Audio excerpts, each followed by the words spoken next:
Hello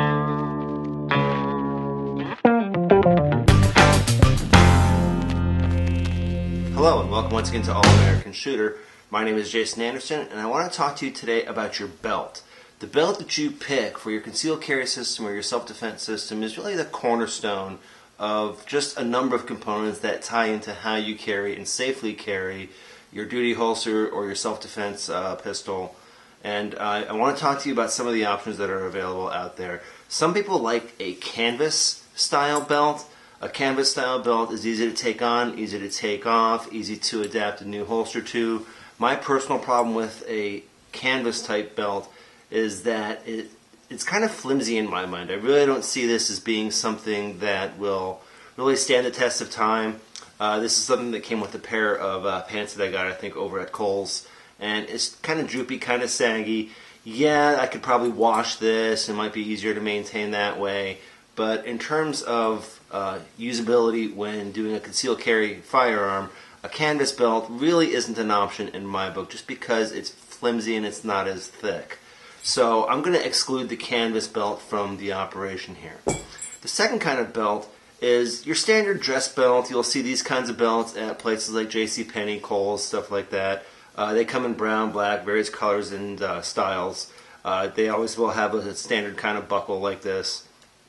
And one of the things I'll always look for is a belt that's thicker top to bottom. So you can see that this has it's about an inch thick, and you want to have a minimum of an inch thick top to bottom here.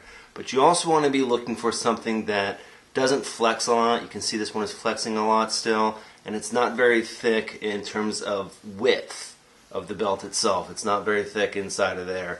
So while this may look better and it may have a little bit more durability here as a leather belt, because it's kind of a soft leather, this really doesn't have the same kind of durability over time either. So I'm going to exclude these dress kind of casual belts. These ones usually run for about $15 to $20. The canvas belts run about $10 to $15. So I'm going to take this one out of my consideration as well.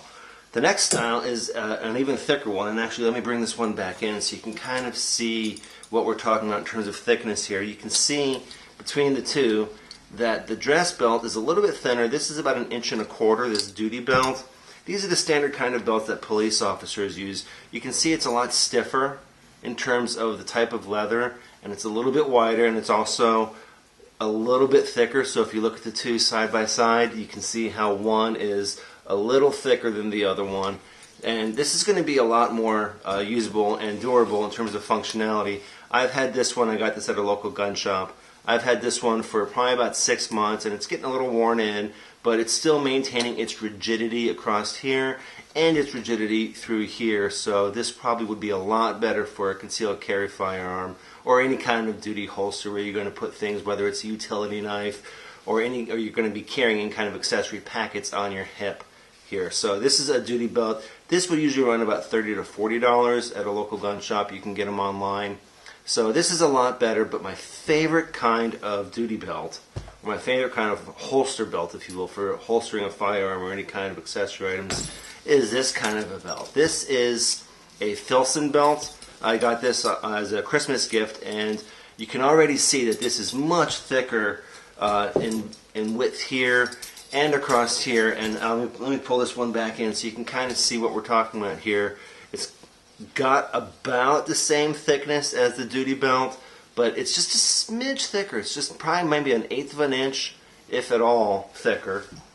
And the other part of it that ties in is how thick it is. This looks like it's probably 2 or 3 times as thick edge to edge as the other belt, and it's much more durable. This is really, really going to hold up over time. It's got the same kind of buckle across here, and it's just going to really work out extremely well for a concealed carry. Again, this is a Filson belt. I don't know if you can read that from the camera there or not.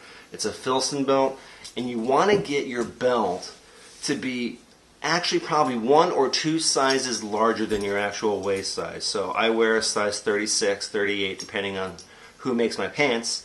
So that means I'm going to get either a 40 or 42 inch belt in order to accommodate a holster, especially if it's a concealed carry that's tucking on the inside of this, because I want to allow for the extra gap inside of there. But this is a fantastic belt. This kind of ties into the whole theory of you get what you pay for, because a belt of this quality is going to run about $100. So you have a $100 belt, you have about a $50 belt.